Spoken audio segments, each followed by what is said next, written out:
एक रात की बात है, शालू अपने बिस्तर पर लेटी थी। अचानक उसके कमरे की खिड़की पर बिजली चमकी।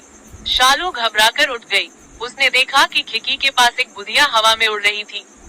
बुढ़िया खिड़की के पास आए और बोली, बैककोट शालू, तुम मुझे अच्छी लड़की हो, इसलिए मैं तुम्हें कुछ देना चाहती हूँ। शालू यह सुनकर बहुत खुश हुई।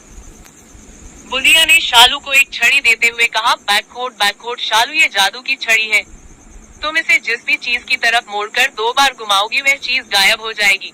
अगले दिन सुबह शालू वह छड़ी अपने स्कूल ले गई। वहाँ उसने शैतानी करना शुरू किया। उसने पहले अपने सामने बैठी लड़की की किताब गायब कर दी, फिर कई बच्चों की रबर और पेंसिलें भी गायब कर दी। किसी को भी पता न चला कि यह शालू की छड़ी की करामात है। जब वह घर पहुंची तब भी उसकी शरारतें बंद नहीं हुई। शालू को इस खेल में बड़ा मजा आ रहा था। रसोई के दरवाजे के सामने एक कुर्सी रखी थी।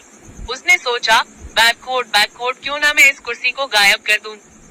जैसे ही उसने छड़ी घुमाई वैसे ही शालू की माँ रसोई से बाहर निकलकर कुर्सी के सामने से गुजरी और कुर्सी की जगह शालू की माँ गायब हो गई। शालू बहुत घबरा गई और रोने लगी।